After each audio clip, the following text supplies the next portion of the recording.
Hey guys, Ben back here for Next Level Radio, bringing you yet another guest spotlight, and this one is definitely one of my personal favorites. This time around, Adam and I got to speak with Kevin Murphy of RiffTrax fame, and if you've ever seen the TV show Mystery Science Theater 3000, you know who Kevin Murphy is. He is the voice, the genius behind Tom Servo. Kevin was a lot of fun to talk to. He gave us some great insight into the inner workings of RiffTrax and reminisced with us a little bit about Mystery Science Theater 3000. He also discussed with us a few of the RiffTrax upcoming live events that are coming up, as well as going into how Kickstarter has been extremely helpful, being able to help them do some of these live events that they have planned. Make sure you check out www.rifftrax.com. Show these guys the support that they deserve, and keep an eye out for these upcoming live RiffTrax. I've been to a bunch of them. They are a lot of fun. We had a little bit of a choppy connection every once in a while, but I think that was on our part with the internet being a little choppy. We fixed it as best we can, so we apologize for that in advance. Make sure you check us out live every Sunday night, 6 o'clock Eastern Standard Time to 8 o'clock Standard Time. Make sure you check out our website, www.nextlevelradioonline.com. Follow us on Twitter at NXT Level Radio. And until the next guest spotlight, enjoy this interview with Kevin Murphy.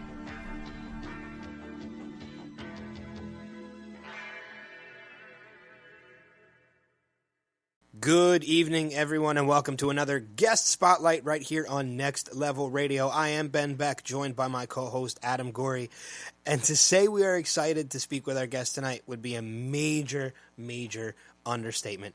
So, going back to about 1995, 1996, I remember sitting on my couch, flipping through the channels one night, and I came across this really horrible movie called Alien from LA, starring Kathy Ireland. Except something was different about it this time. There was some added commentary, and that added commentary was coming from three silhouettes at the bottom of the screen. And the commentary that was coming from these three silhouettes were hysterical.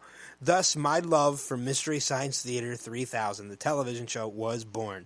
And now, even though the show is no longer on the air, the humor is still going strong with RiffTrax, which was created by some of the creators of Mystery Science Theater 3000. And tonight, we are joined by one of the creators and one of the current members of RiffTrax. Again, allow me to hold back my excitement just a little bit. We welcome to the show Mr. Kevin Murphy. Kevin, how are you this evening? Ben, Adam, I am swell, and thank you for having me on your show. It is an absolute pleasure.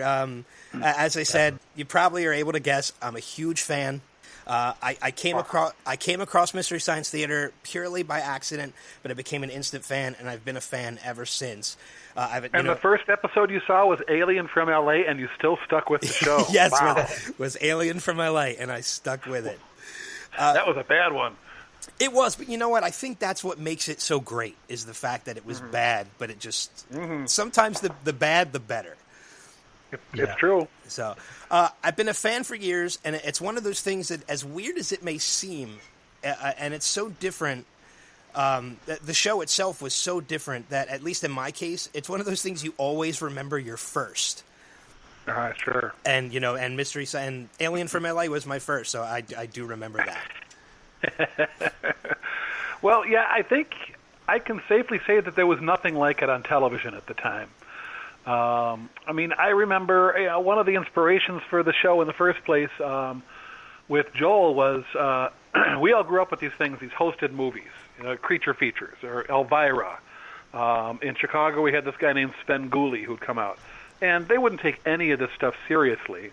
And they would host the show, and then Joel just sort of said, well, why don't we just bring that one step further and bring the movie host into the theater to watch the movie with you? And that's simply what it was born out of.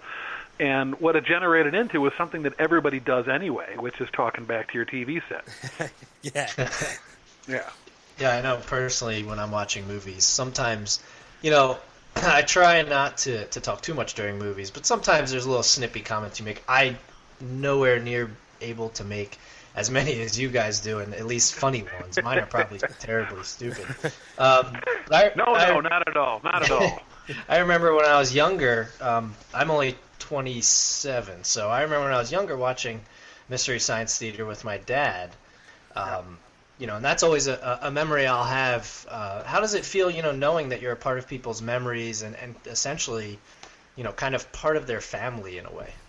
It's really cool. It's sort of humbling. It's freaky and wonderful because I grew up with, I call them pajama shows. You know, you'd come down the stairs on Saturday morning before your dad would make you go out and mow the lawn, and you'd sit in your pajamas and watch these dumb shows. Or you'd stay up late and watch and do the same thing.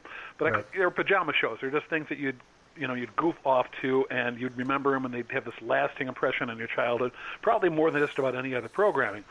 So that's what Mystery Science Theater is for a lot of people, and that's really kind of cool. And Adam, to hear you say that you started watching with your dad or with your parents is so great. I keep on meeting people when we go to events and conventions and we do these live shows who are saying, yeah, I started watching it with my father. And now the freaky thing is I'm starting to hear, yeah, I started watching it with my grandpa. Yeah, I mean, I actually spoke to my dad earlier today, and he said that at least where he's at, he still gets a few episodes of Mystery Science Theater on TV once in a while and still watches it when it's on. Our cable doesn't get it, unfortunately. I really wish it did, but yeah, it's still on Netflix. Oh yeah. Oh, is it? Okay. Yeah. I didn't even realize that.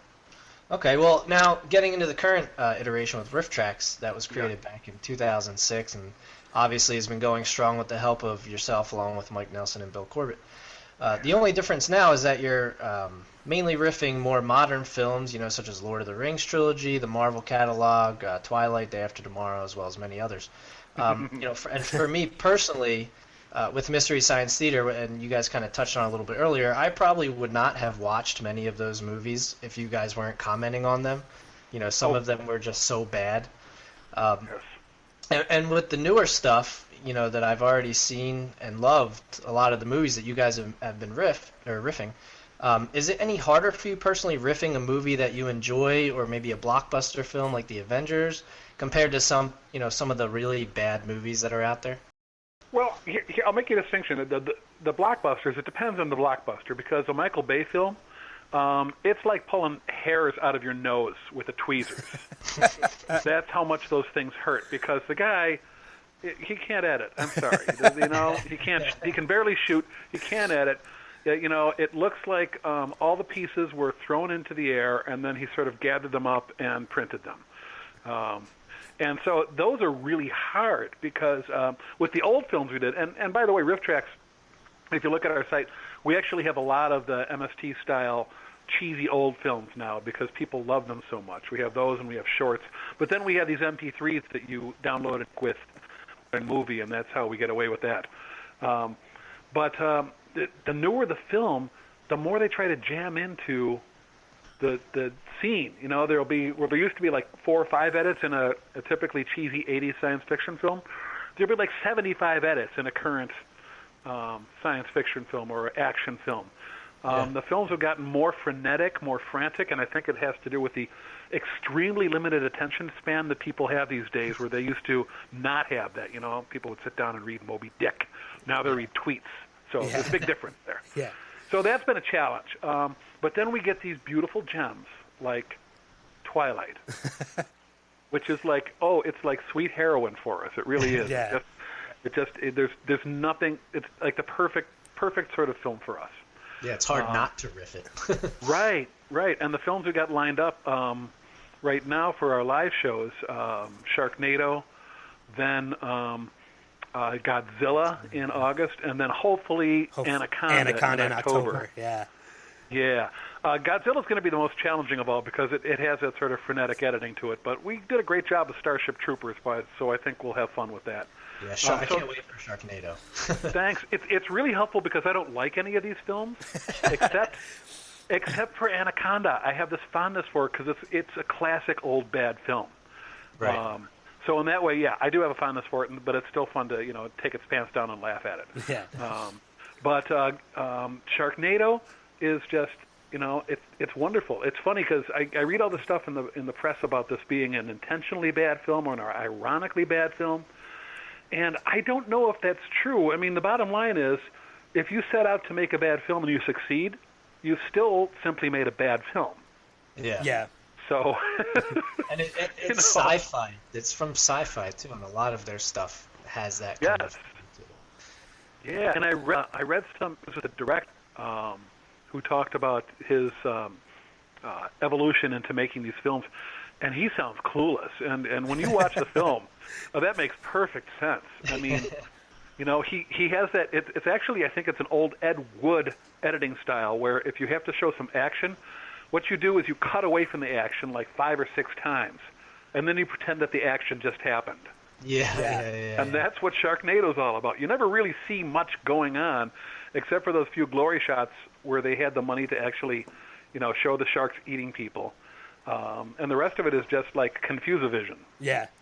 Yeah. Sharknado is one of those movies that it's on my list to. It was on my list to watch just because I had heard how bad it was and I wanted to see it. I wanted to see for myself. But once I heard that you guys were doing the riffing of it in July, I purposely waited. I did not want to see it. Oh, bless your heart. Because Good I want to. Yeah, that's what we do. We provide a service for people. We keep Hollywood safe for this crowd. Yeah, exactly. Now, I mean, you guys started the talking about the live, the RiffTrax live. You guys started them back in 2009, and I'm proud to say I have seen all of them. Wow! You know, you started with Plan 9 from Outer Space in August of 2009. You've done House on Haunted Hill, Reefer Madness, Manos, The Hands of Fate was fantastic. Thank you. Night of the I Living. hate that film. I really, really, really hate that film. Wow. But what you guys do to it makes people love it, and I think that's the best part. It is. It's like we use humor for the avoidance of pain. Yes, exactly. Yeah. And Sharknado is a painful film, so it is our job to make the film much less painful. I was gonna say some of the movies are hard to watch. Without you guys there, at least they would be hard to watch. Does the way you prepare for a riff differ? Like if you were doing it for the studio for the MP3 compared to when you do it for live? Yeah, it does. When people are in small groups or by themselves in front of the TV, the jokes can be a lot more rapid fire because you can hook into it and you can follow it a lot easier. But when you get to a live audience, we spread it out a little bit more because we want people to have the opportunity to laugh at something and not. I've heard it before when we first started doing this. We had too many jokes sometimes, and you'd hear people, they'd start to laugh, and then they'd stop themselves so they could hear what we were going to say next. Okay. And the films don't always cooperate with us. You know, I'd say that the perfect film for us acts like Margaret Dumont does to the Marx Brothers. You know, sets up the joke, and then we deliver the punchline, and then there's a laugh, and then there's the next one. But the films don't behave that way for us often, except for Twilight, which was perfect. Well, I know in the case of Night of the Living Dead, trying to do too many jokes at one time so people have to stop laughing, sometimes that doesn't always occur that way. I know just from a personal experience, and a friend of mine who was with me can definitely attest to this. During Night of the Living Dead, it was one of the stupidest punchlines that you guys had done, and no offense intended. You know, it was just one of the most stupidest things. It was you had Barbara walking towards the wall, and you're just like la, la bonk. That line, I think, floored me for 5 minutes straight. Like I had tears in my eyes. I don't know what it was about that particular line. I think I can tell you. I have a theory about this. It's exactly what you were thinking at the time we did it. Most likely, so it's what you call, in the back of your head somewhere, you had this going on. It's like this Jungian thing. We call them psychic lawn darts. We suddenly hit you with something that you were probably thinking of, and then it's immediately recognizable. And you say, that is exactly the right thing to say at the right time. Yeah. It doesn't happen very often, but when it does, it brings the house down, and that was one of those. Yeah, that was just... It had me floored for at least a good 3 minutes. It's... It's sticking to Night of the Living Dead. Actually, funny enough, I had never seen that before watching the RiffTrax. Wow. But I think what makes some of them are so funny is that you guys are so observant. You know, there was the one scene in the house where he had just said he boarded up all the windows or all the doors and windows, except the window right behind him is completely unboarded, and you exactly I think had mentioned that, and it's like I didn't even notice that until you say something, and once you see it, it's so funny. It is. It's a product of us watching the film over and over and over and sitting with the film. Like I'm sitting with a chunk of this week. I'm sitting with a 15-minute chunk of Sharknado for 6 days. Oh man! Watching it over and over and over again. And so I see everything that's going on in the screen and in the editing, and our temptation is to get too minute. But something like that was that's a gimme, and that was perfect because it worked out perfectly. Now I know we had mentioned, or you had mentioned Starship Troopers earlier on, which actually came about by means of a Kickstarter project. Right. Yes, it did. It was amazing. And it was originally supposed to be the Twilight film, but you guys were unable to secure the rights to that. This is the crazy thing. Thanks to the good will of our fans, we asked for $55,000. We raised $240 something. Wow. We brought that to the studio that owns Twilight, and they said no. They didn't want $250,000 of our fans' money to license this thing. Yeah. So, what can I say? Starship Troopers was perfect. It fulfilled the need we had. Someday, I'm hoping, because I think it would be the ultimate experience, I'm going to put on a tuxedo for it. Someday, I'm hoping that we'll be able to riff Twilight in the theater live nationwide like we've been doing. Well, I mean, I kind of think that Starship Troopers actually turned out a little bit better in the long run, mainly because of the participation of people like Casper Van Dien and Neil Patrick Harris and Dina. Wasn't that great? They were tweeting about it. And I think Neil even went to go see it out in L.A. I mean, you would have never got that from Kristen Stewart or Robert Pattinson or anybody else that was in Twilight. So. No, they'd be home brooding and sitting in the dark. Yes, that's exactly. What they do, right? So I think Starship Troopers actually turned out a little bit better for you guys in the long run because they got so much more promotion out of it just from the cast of the movie.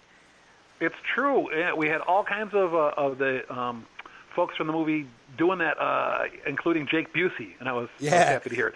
The funny thing is, he was tweeting like mad before the movie, before the live show began, and then I noticed he was really quiet afterwards, so I got a little scared. He might have just been sitting watching the movie. He was laughing too hard to type in.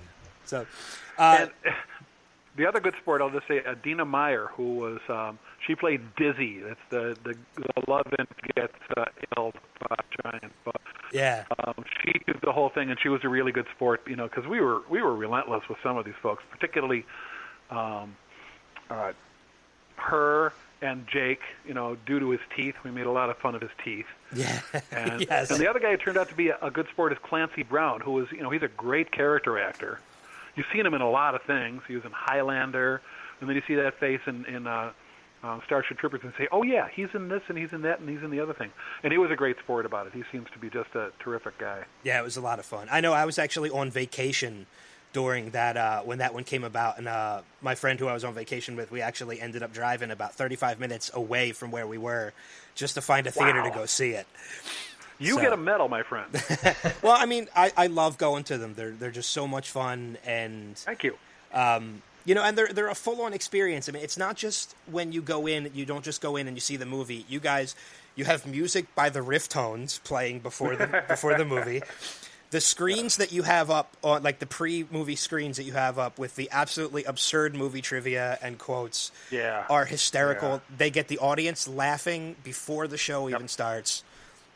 Thanks. Yeah, it's a perfect warm-up. That's our writers, Connor Lostelka and Sean Thomason. They're the younger ones of us, the people who get what the hell's going on in the world right now. And they write those pre-show slides, and people have started showing up early so that they can see the pre-show. Oh, I'm one of them. And that's great, because it's the ultimate warm-up act. It's the best warm-up act we could possibly have, because it hails back to when I was a kid and going to the movies, where you'd have these trivia slides that would just roll by with some innocuous music. And so it's sort of the same thing, except we have spun it around and turned it on its head and made it goofy. Yeah, I will actually take pictures of them with my phone just so I can go back and read them later. I love you. I love you. But I know we mentioned in July you guys have Sharknado coming out on July 15th, and then you're going to do a second July 10th, and then you're going to do a second showing on the 15th. That's right. Yep. Usually you're at the live one is the 10th. Yeah. Yeah. Usually you're at the Belcourt Theater, but this time you're actually in Minneapolis. Well, it's funny. Mike Nelson, after many years in San Diego, where the RiffTrax tech HQ still is, moved back to Minnesota. He's originally from the Midwest, and his wife Bridget is also she's actually from Minnesota, and he moved back. I think he's got sort of fed up with the Southern California weirdness and moved back here. And of course, he moved back during the worst winter in Minnesota's history. And he said it was like three-quarters. It was in April, and it was still like 15 degrees, and we had freezing rain and sleet and snow. And he said, "What the hell did I do?" But he's here, and that's why we're doing it here. Is because the three of us are back here in town, and this is where we started. And we actually, back in the Mystery Science Theater days, we did two live shows. One was to a that we did, and we did it at the State Theater where we're going to be doing it this time. And it's a beautiful theater. It's actually a terrific place to see a movie. So it is sort of like a homecoming for us, we think, after all this time, because boy, that was almost 20 years ago that we did that live show at the State Theater. So Wow. It's really going to be fun to be in front of a hometown crowd and do this. It's going to be great. Well, one of these days, I will get to where you guys are doing it live, no matter where it is, and I will see one live in person. You are welcome. You are welcome. Philadelphia would be great. I'd love it. No, so you guys are in Pennsylvania or in Philly? Yeah, Philadelphia area. Philly. Cool. So, now I know I know we're getting ready to wrap things up, but before we do that, we can't go without mentioning the Kickstarter project that you have going on right now. Thank you. You've already raised the money to do Godzilla in August. Yes. The 1998 version of Godzilla with Matthew Broderick, which I cannot wait. Yes. But you've since extended that into a stretch auction, as you're calling it, that if you can get to $250,000, you're going to be able to do Anaconda in October. That's right. Yes, we are. Yeah, and I Anaconda is it's so near and dear to my heart. I can't tell you, and I think it's just. I think about it. I mean, it's got John Voight, J-Lo, Ice Cube, Owen Wilson. I forgot Owen Wilson was in that. Eric Stoltz, who was there with John Travolta plunging the needle into his girlfriend's, into Uma Thurman's chest. Yeah, Pulp Fiction. And Danny Trejo. You can't beat it. It's an all-star cast. That is an all-star cast. I was gonna say. And I think last I checked, you guys were up to about 175,000. Yeah, just about 175,000 right now. So we're crossing our fingers, and we're hoping. We really want to make this work, and so we'll be bugging people as much as possible. Anybody who hasn't done it, but I'm thinking that we have a great lineup between now and that show is going to be on October 30th, and this will help us have just a really kick-ass year of these live shows, and it's pretty amazing and humbling that this has happened so far, because we're now getting movies that we only dreamed when we first started doing the live shows back in when we did Plan 9, like 6 years ago now. Yeah. Just about. We never dreamed that we'd be able to get films like this, and it's through Kickstarter, which is such an amazing thing. It's truly just through Kickstarter we've been able to do this, and the goodwill of our fans. Yeah, I mean, considering how fast you guys were able to raise the $100,000 for Godzilla, I think I got a good feeling you guys will be able to do Anaconda in October. Well, thank you. I'm going to keep whoring myself out in order to make this happen. Well, you already did get some of my money, so I've already. Oh, God bless. So. And the Godzilla timing is perfect, because with the new movie that just came out, it reminded everybody how pretty terrible the '98 version was. There is a more recent Godzilla who the film distributes the Matthew Broderick era Godzilla in the film. Yeah, I think it's a wonderful thing. Yeah. Well, I know we're getting ready we're getting to the end of our time, but just before we end our interviews, what we like to do is we do what we call our rapid fire questions. Okay. They're just a couple questions that we're just going to throw your way. They're pretty easy questions. You don't have to. A lot of people tend to get nervous about them for some reason. Nope. So I'm totally stream of consciousness. It might get loud and dirty. I'm just going to warn you. Hey, we're fine with that. That's okay. First one is, what's been your favorite movie to riff, either RiffTrax or Mystery Science Theater? Oh, wow. Twilight. Nice. What movie haven't you riffed yet that would be your dream movie to riff? Oh, wow. It's that we've gotten to do so many. I want to do, on a live show, Ben Affleck as Daredevil. Oh, that would be fantastic. That would be great. Yeah. And last one, you've obviously worked with a number of celebrities. What celebrity would you like to riff a movie with? Oh, any one of them who's been with us so far, but Paul F. Tompkins is probably my number one. Paul F. Tompkins is fantastic. I know he joined you guys with, was it Manos, the live show? Or was it? He snuck on during House on Haunted Hill, I think it was. Yeah, I know it was one of them. I couldn't remember. They all tend to blend together now. So I mean, we've done these. Occasionally done these shows during the San Francisco Sketch Fest at the Castro Theater, and we've done it with Paul F., with John Hodgman, with Kristen Schaal, who was just fantastic. Yeah. She was great. Andy Richter, David Cross, Bob Odenkirk. We've just been able to avail ourselves to these incredible comic heroes of ours. And that's been really fun. So, and Weird Al, which is really incredible. And I think you guys have even done a studio MP3 one with NPH before. I think Neil Patrick Harris has done one with you. Did Willie and Weird Al did Jurassic Park with Mike. That's a pretty wonderful thing. Yeah. So going back to Paul F. Tompkins, he's local to Philly, the Philly guy. Yes, he is. Yes, he is. Always love to hear that. The bastard has moved out to L.A., but, what can you do? What a sellout. Yeah. No, I'm just I know. No, I love him dearly. So, well, we definitely want to send people to the Kickstarter page. They can find all the information on your Kickstarter page on your page, which is www.rifftrax.com, Trax, T-R-A-X. They can follow you on Twitter at RiffTrax, or they can follow you personally, KW Murphy, on Twitter. Sharknado is going to be July 10th with a second show, the live show July 10th with a second show in July 15th, and Godzilla is going to be one night only, August 15th. That's right.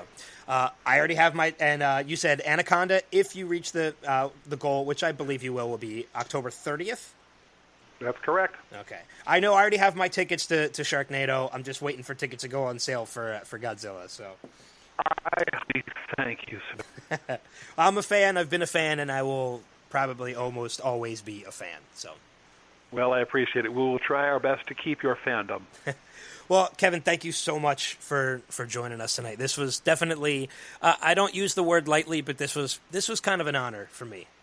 Oh, cool. Well, it was my pleasure, and thanks for having me on. To everybody listening, we thank you for joining us this evening. Be sure to check us out, www.nextlevelradioonline.com. Follow us on Twitter at NXTLevelRadio. You can hear a recap of the interview on our live show every Sunday night, 6 o'clock Eastern Standard Time. And until then, we will see you around the bend. Take care.